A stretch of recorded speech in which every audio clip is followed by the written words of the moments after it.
तुम मजाक कर रहे हो। यह डिनर की बात थी। हैरी ने रोन को अभी अभी पूरा किस्सा बताया था कि प्रोफेसर मैगोनिगल के साथ मैदान से जाने के बाद क्या हुआ था। रोन के हाथ में स्टीक और किडनी भरी कचौड़ी का टुकड़ा था, जिसे वह मुंह की तरफ आधी दूरी तक तो ले गया था, परंतु वह उसके बारे में भूल चुका था। खोजी, उसने कहा, परंतु फर्स्ट ईयर के विद्यार्थी को कभी भी। तुम सबसे कम उम्र का खिलाड़ी होगे, लगभग 100 साल में। हैरी ने कचौड़ी को अपने मुंह में ठूसते हुए कहा। दोपहर के रोमांच के बाद उसे खांसी भूख लग रही थी, मुझे वुड ने बताया है। रोन इतना आश्चर्यचकित था, इतना प्रभावित, कि वह बस बैठा रहा और हैरी का मुंह ताकता रहा। मुझे अगले सप्ताह सीखना शुरू करना है, हैरी ने कहा, पर किसी को बताना मत। वो जिसे सबसे छुपा कर रखना चाहता है। तभी फ्रेड और जॉर्ज वीजली हॉल में आए। जब उन्होंने हैरी को देखा तो वे जल्दी से उसके पास आ गए। शाबाश, जॉर्ज ने धीमी आवाज में कहा। फुड ने हमें बताया है, हम भी टीम में हैं, हम मारक हैं। मैं तुमसे कह ही देता हूँ, हम लोग इस साल निश्चित रूप से कोई कप जीतने वाले हैं, फ्रेड ने कहा। जब से चार्ली गया तब से हम नहीं जीते हैं, परंतु इस साल की टीम बहुत बढ़िया होगी। तुम्हारा खेल सचमुच अच्छा होगा हैरी, क्योंकि तुम्हारे बारे में बोलते समय वुड लगभग कूद रहा था। बहरहाल हमें कहीं जाना है। ली जॉर्डन कह रहा था कि उसने स्कूल से बाहर जाने का एक नया खुफिया रास्ता खोजा है। शर्त लगा लो, यह ग्रेगरी चापलूस की मूर्ति के पीछे वाला रास्ता होगा, जिसे हमने अपने पहले ही सप्ताह में खोज लिया था। अच्छा, तो फिर मिलते हैं। फ्रेड और जॉर्ज अभी मुश्किल से गए ही थे कि तभी एक ऐसा व्यक्ति आया जिसका वहां पर स्वागत नहीं हो सकता था। मैलफॉय। उसके एक तरफ क्रैब था और दूसरी तरफ कोयल। आखिरी बार खाना खा रहे हो पॉटर? तुम मंगलों के पास जाने वाली ट्रेन में कब बैठ रहे हो? जमीन पर वापस लौटने के बाद तुम ज्यादा बहादुरी दिखा रहे हो, क्योंकि अब तुम्हारे छोटे दोस्त तुम्हारे साथ हैं, हैरी ने ठंडेपन से कहा। जाहिर है क्रैब और गोयल कहीं से छोटे नहीं थे, परंतु चूंकि ऊंची टेबल टीचर से भरी हुई थी, इसलिए दोनों में से कोई भी अपनी उंगलियां चटकाने और कह ढाने वाली नजरों से देखने से ज्यादा कुछ नहीं कर सकता था। मैं तुमसे किसी भी समय अकेले ही निपट सकता हूँ, मैलफॉय ने कहा। अगर तुम चाहो तो आज रात को ही। जादूगरों की लड़ाई, केवल छड़ियों से, शरीर से एक दूसरे को छुए बिना। क्या हुआ, पहले कभी जादूगरों की लड़ाई के बारे में नहीं सुना है ना? ऐसे कैसे नहीं सुना? रोन ने पलटते हुए कहा। मैं उसका साथी रहूंगा, और तुम्हारा कौन रहेगा? मैलफॉय ने क्रैब और गोयल की तरफ देखा और उन्हें तोला। क्रैब, उसने कहा, तो आधी रात का समय ठीक है। हम ट्रॉफी रूम में मिलेंगे, वह हमेशा खुला रहता है। जब मैलफॉय चला गया तो रोन और हैरी ने एक दूसरे की तरफ देखा। जादूगरों की लड़ाई क्या होती है? हैरी ने पूछा। और इस बात से तुम्हारा क्या मतलब था कि तुम मेरे साथी हो? अरे साथी वह होता है जो तुम्हारे मरने के बाद भी लड़ाई जारी रखता है, रोन ने इत्मीनान से कहा, और आखिरकार अपनी ठंडी कचौड़ी खाना शुरू की। हैरी के चेहरे के भाव देखते हुए उसने तुरंत कहा, परंतु लोग सचमुच की लड़ाई में मरते हैं, यानी असली जादूगरों की लड़ाई में।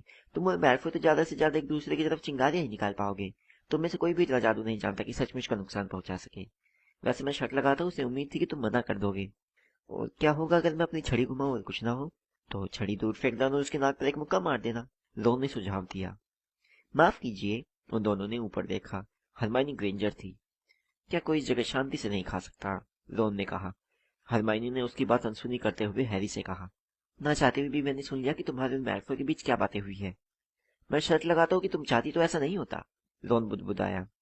तुम्हें रात के समय स्कूल में इधर उधर नहीं भटकना चाहिए। जरा सोचो तो सही, अगर तुम पकड़े गए तो गुरुद्वार के पॉइंट कम हो जाएंगे और तुम्हारा पकड़ा जाना तय है। सच कहा जाए तो तुम बहुत स्वार्थी हो, और सच कहा जाए तो तुम्हारे इससे कोई लेना देना नहीं है, हैरी बोला। गुड बाय, रोन ने कहा। बहरहाल इस दिन का आदर्श अंत नहीं कहा जा सकता था। हैरी ने देर रात तक जागते हुए सोचा, जब वह डीन और सीमस के खर्राटे सुन रहा था। नेविल अभी तक हॉस्पिटल से नहीं लौटा था। रोन उसे पूरी शाम सलाह देता रहा था, जैसे अगर वह तुम्हें शराब देने की कोशिश करे तो बेहतर होगा कि तुम झुक जाओ, क्योंकि मुझे नहीं पता कि शराब से कैसे बचा जाता है। इस बात की काफी संभावना थी कि फिल्च या मिसेस नॉरिस उन्हें पकड़ लेंगे। हैरी को लग रहा था कि वह अपनी किस्मत पर कुछ ज्यादा ही भरोसा कर रहा था और आज ही के दिन स्कूल का एक और नियम तोड़ने जा रहा था। दूसरी तरफ मैलफॉय का हंसी उड़ाता चेहरा अंधेर में बार बार उसकी आंखों के सामने उभर आता था। मैलफॉय को आमने सामने की लड़ाई में हराने का यह बहुत सुनहरा मौका था। वह इसे छोड़ना नहीं चाहता था। 11 बज गए, रोन आखिरकार बुदबुदाया। बेहतर होगा कि हम चल दे। उन्होंने अपने ड्रेसिंग गाउन पहने, छड़ियां उठाई और धीमे से टावर रूम पार किया। घुमावदार सीढ़ियां उतरते हुए वे गुरुद्वार के हॉल में आ गए। अंगीठी में अब भी कुछ अंगारे सुलग रहे थे, जिनकी वजह से कुर्सियां काली छायाओं की तरह दिख रही थी। वे दरवाजे तक पहुंचे ही थे कि तभी उनके सबसे पास वाली कुर्सी से एक आवाज आई। मुझे यकीन नहीं होता कि तुम यह करने जा रही हो, हैरी। एक लैंप हिलता नजर आया। यह हरमाइनी ग्रेंजर थी, जो गुलाबी ड्रेसिंग गाउन पहनी थी और उसकी त्योरियां चढ़ी हुई थी। तुम, रोन ने गुस्से से कहा, अपने बिस्तर में जाओ। मैंने लगभग तुम्हारे भाई को बता ही दिया था, हरमाइनी ने पलट कर कहा। पर्सी प्रीफेक्ट है, वह इसे रोक सकता है। हैरी को यकीन नहीं हो रहा था कि कोई दूसरों के मामले में इतनी टांग अड़ा सकता था। चलो, उसने रोन से कहा। उसने मोटी औरत की तस्वीर को धकेला और छेद में से उतर गया। हरमाइनी इतनी आसानी से हार मानने वाली नहीं थी। वह भी तस्वीर के छेद में से उतरकर रोन के पीछे पीछे आ गई और किसी गुस्सैल बत्तख की तरह आवाजें निकालती रही। क्या तुम्हें गरुड़द्वार की कोई परवाह नहीं है? क्या तुम्हें सिर्फ अपनी परवाह है? मैं नहीं चाहती कि नाग शक्ति हाउस कब जीत जाए। तुम लोग भी सारे पुण्य गवा दोगे जो मैंने कायापलट का मंत्र जानने के कारण प्रोफेसर मैगोनिगल से हासिल किए थे। आप जाओ भी। ठीक है, परंतु मैंने तुम्हें चेतावनी दे दी है। जब तुम कल घर जाने वाली ट्रेन में बैठो तो याद करना कि मैंने क्या कहा था। तुम लोग इतने परंतु वे लोग क्या थे यह उन्हें पता नहीं चल पाया। हरमाइनी अंदर जाने के लिए मोटी औरत की तस्वीर के पास वापस लौटी, परंतु तस्वीर खाली थी। मोटी औरत रात में किसी से मिलने चली गई थी और हरमाइनी गरुड़द्वार टावर के बाहर ही खड़ी रह गई। अब मैं क्या करूं? उसने तीखी आवाज में पूछा। यह तुम्हारी समस्या है, रोन ने कहा। हमें जाना है, हमें देर हो रही है। वे लोग अभी गलियारे के छोर तक भी नहीं पहुंच पाए थे कि तभी हरमाइनी उनके पीछे पीछे आ गई। मैं तुम्हारे साथ आ रही हूँ, उसने कहा। नहीं, तुम नहीं आ रही हो। तुम्हें क्या लगता है मैं यहाँ पर बाहर खड़ी रहूंगी और फिल्च का इंतजार करूंगी कि वह आकर मुझे पकड़ ले? अगर वह हम तीनों को पकड़ लेगा तो मैं उसे सच सच बता दूंगी कि मैं तुम लोगों को रोकने की कोशिश कर रही थी और तुम मेरी बात का समर्थन कर सकते हो। तुम्हारे हौसले की दाद देनी होगी, रोन ने जोर से कहा। तुम दोनों चुप रहो, हैरी ने तेजी से कहा। कोई आवाज आ रही है। ऐसा लग रहा था जैसे कोई सू सू करके सांस ले रहा हो। Mrs Norris? रोन ने अंधेरे में झांकने की कोशिश करते हुए कहा। परंतु वहां मिसेस नॉरिस नहीं थी। यह तो नेविल था, जो फर्श पर गुड़ी मुड़ी होकर लेटा था और गहरी नींद में सोया हुआ था। पर जैसे ही वे लोग उसके पास पहुंचे, वह अचानक जाग गया। भगवान का शुक्र है कि तुम लोग मिल गए। मैं कई घंटों से यहाँ पर पड़ा हुआ हूँ। मुझे नया पासवर्ड याद नहीं है, इसलिए मैं अंदर जाकर नहीं सो पाया। थोड़ा धीमे बोलो नेविल, पासवर्ड पिक्स नाउट है। परंतु हाल फिलहाल यह तुम्हारी कोई मदद नहीं करेगा क्योंकि मोटी औरत कहीं चली गई है। अब तुम्हारा हाथ कैसा है? हैरी ने कहा। अच्छा है, नेविल ने उन्हें हाथ दिखाते हुए कहा। मैडम पॉम्फ्री ने इसे 1 ही मिनट में ठीक कर दिया था। अच्छा, देखो नेविल, हमें कहीं जाना है। हम तुमसे बाद में मिलते हैं। मुझे छोड़कर मत जाओ, नेविल ने अपने पैरों पर मुश्किल से खड़े होते हुए कहा। मैं यहाँ पर अकेला नहीं रुकना चाहता। खूनी नोवा पहले ही यहाँ से 2 बार गुजर चुका है। रोन ने अपनी घड़ी देखी और फिर गुस्से से हरमाइनी और नेविल को घूरा। अगर तुम दोनों में से किसी की भी वजह से हम पकड़े गए तो मैं तब तक चैन से नहीं बैठूंगा जब तक क्रूएल का बताए भूतों का श्राप सीखकर तुम पर उसका प्रयोग न कर दूं।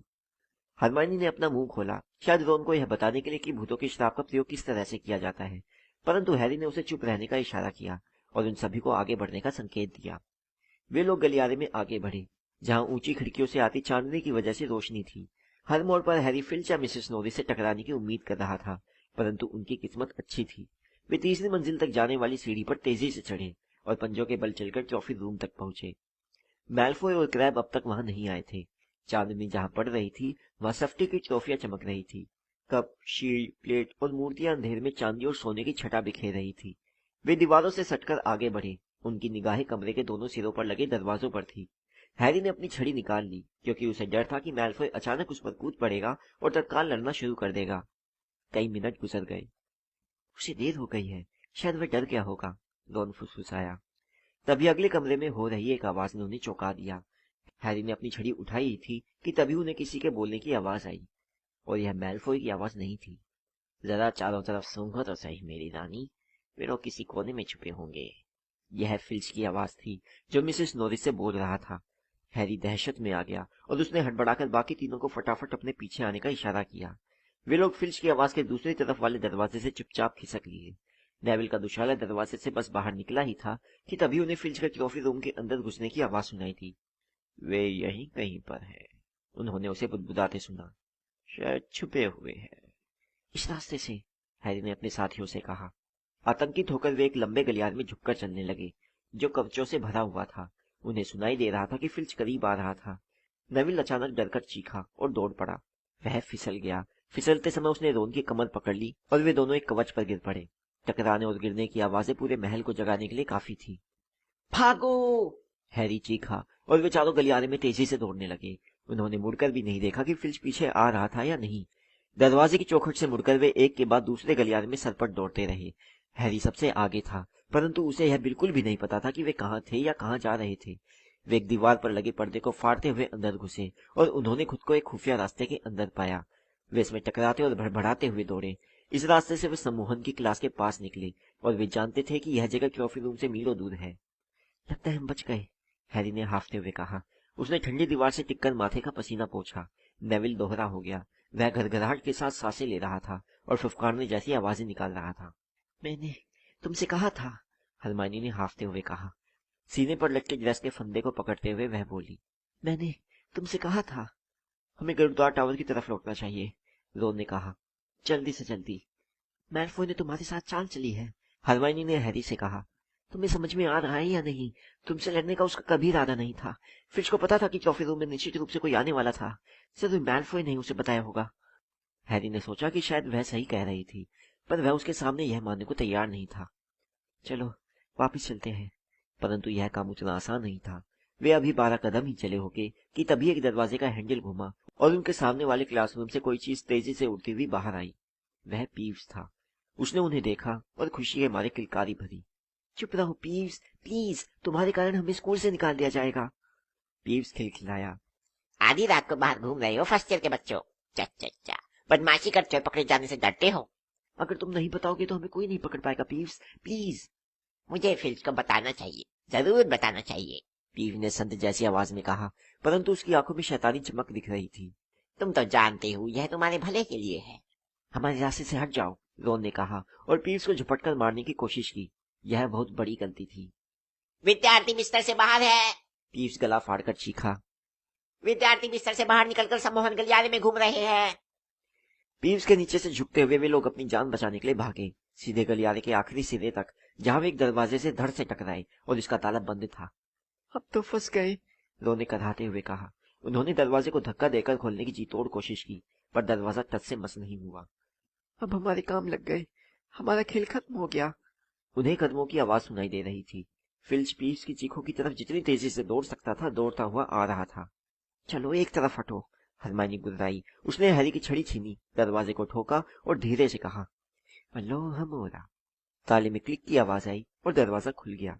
वे लोग एक साथ अंदर घुसे, तेजी से दरवाजा बंद कर लिया और उस पर कान लगाकर बाहर की बातें सुनने लगे। फिल्च कह रहा था, वे लोग किस तरफ गए हैं पीव्स, जल्दी बताओ। पहले प्लीज कहो। परेशान मत करो पीव्स, वे लोग किधर गए हैं? जब तक तुम प्लीज नहीं कहोगे मैं कुछ नहीं कहूंगा। पीव्स ने अपनी चिढ़ाने वाली गुनगुनाती हुई आवाज में कहा। ठीक है, प्लीज। कुछ नहीं, मैंने तुमसे कहा था कि जब तक तुम प्लीज नहीं कहोगे मैं कुछ नहीं कहूंगा। और फिर उन्होंने पीव्स के गायब होने और गुस्से में फिल्च के गालियां देने की आवाजें सुनी। वह सोच रहा होगा इस दरवाजे पर ताला लगा हुआ है, हैरी फुसफुसाया। मुझे लगता है हम सही सलामत बच गए हैं। हटो भी नेविल। नेविल पिछले 1 मिनट से हैरी के ड्रेसिंग गाउन के सिरे से लगभग लटका हुआ था। क्या है? हैरी घूमा और उसने साफ साफ देखा कि क्या था। एक पल के लिए तो उसे लगा जैसे वह कोई बुरा सपना देख रहा हो। अब तक जितना कुछ हुआ था उसके बाद यह तो बहुत बड़ी बात थी। वे लोग किसी कमरे में नहीं थे जैसा वे सोच रहे थे। वे गलियारे में थे, तीसरी मंजिल का वह गलियारा जहां जाना मना था। और अब उन्हें पता चल गया था कि यहाँ न क्यों मना था। वे एक राक्षसी कुत्ते की आंखों में सीधे देख रहे थे। एक ऐसा कुत्ता जिसने छत और फर्श के बीच की सारी जगह घेर रखी थी। उसके 3 सिर थे, 3 जोड़ी बाहर निकलती पगलाई हुई आंखें थी, 3 नाकें जो उनकी दिशा में सिकुड़ और हिल रही थी, 3 लाल टपकाते मुंह थे और पीले नुकीले दांतों से लाल रसीली रस्सियों में टपक रही थी। वह बिल्कुल चुपचाप खड़ा था और उसकी सभी 6 आंखें उन्हें घूर रही थी। हैरी समझ गया कि वे लोग अब तक सिर्फ इसलिए जिंदा थे क्योंकि उनके अचानक आ जाने से वह हैरान रह गया था, परंतु अब वह से उबर रहा था। उसके भयंकर गुर्राने का मतलब समझने में किसी से कोई गलती नहीं हो सकती थी। हैरी ने दरवाजे का हैंडल पकड़ा। फिल्च और मौत के बीच में अगर चुनना हो तो वह फिल्च को चुनेगा। वे लोग पीछे हटे। हैरी ने दरवाजे को धड़ाम से बंद किया और वे जान छोड़कर भागे। लगभग उड़ते हुए वे गलियारे से बाहर भागे। निश्चित रूप से फिल्च उन लोगों को ढूंढने के लिए तेजी से कहीं और चला गया था, क्योंकि उन्हें वह कहीं नहीं दिखा, परंतु उन्हें उसकी जरा भी परवाह नहीं थी। वे तो सिर्फ इतना चाहते थे कि उस राक्षस से जितनी दूर पहुंच सकते थे पहुंच जाए। उन्होंने तब तक दौड़ना बंद नहीं किया जब तक कि वे 7वीं मंजिल पर मोटी औरत की तस्वीर के सामने नहीं पहुंच गए। तुम लोग कहाँ थे? मोटी औरत ने पूछा। उनके कंधों से लटकते हुए ड्रेसिंग गाउनों और उनके लाल तथा पसीना पसीना हो रहे चेहरों को वह आश्चर्य से देख रही थी। उसकी चिंता मत करो, पिक्स नाउट, पिक्स नाउट, हैरी ने हाफते हुए कहा और तस्वीर आगे की तरफ झूल गई। वे लोग हॉल में घुसे और कांपते हुए कुर्सियों पर लुढ़क गए। कुछ देर तक उनमें से कोई भी कुछ नहीं बोला। नेविल तो दरअसल ऐसा लग रहा था जैसे अब कभी नहीं बोलेगा। तुम्हें क्या लगता है इस तरह का भयंकर जानवर स्कूल में क्यों रखा है? रोन ने अंत में कहा। अगर किसी कुत्ते को व्यायाम की जरूरत है तो इसी कुत्ते को है। हरमाइनी की सांस एक बार फिर सामान्य हो गई और वह एक बार फिर से चिड़चिड़ी हो गई। तुम लोग अपनी आंखों का इस्तेमाल नहीं करते हो, है ना? उसने पलटकर कहा। क्या तुमने नहीं देखा कि वह किस चीज पर खड़ा था? फर्श पर, हैरी ने सुझाव दिया। मैं उसके पैर नहीं देख रहा था, मैं तो उसके सिर देखने में व्यस्त था। नहीं, फर्श पर नहीं, वह एक चोर दरवाजे पर खड़ा था। शायद वह किसी चीज की रखवाली कर रहा है। वह खड़ी हुई और उसने उनकी तरफ गुस्से से घूरा। मुझे आशा कि अब तुम लोगों को खुशी मिली होगी। हम लोग मर सकते थे, या इससे भी बुरी बात, हम लोगों को स्कूल से निकाला जा सकता था। अगर तुम बुरा न मानो तो मैं सोने जा रही हूँ। रोन मुंह फाड़कर उसके पीछे घूरता रहा। नहीं, हम बुरा नहीं मानेंगे, उसने कहा। कोई सोचेगा कि हम उसे जबरदस्ती अपने साथ ले गए थे, है ना? परंतु हरमाइनी ने हैरी को सोचने के लिए कुछ दे दिया था, और जब हैरी बिस्तर पर लेटा तो वह सोच रहा था। कुत्ता किसी चीज की रखवाली कर रहा था। हैग्रिड ने क्या कहा था? अगर आप कोई चीज छुपाना चाहते थे तो ग्रिंगोल्ड दुनिया में सबसे सुरक्षित जगह थी, शायद हॉगवर्ट्स को छोड़कर।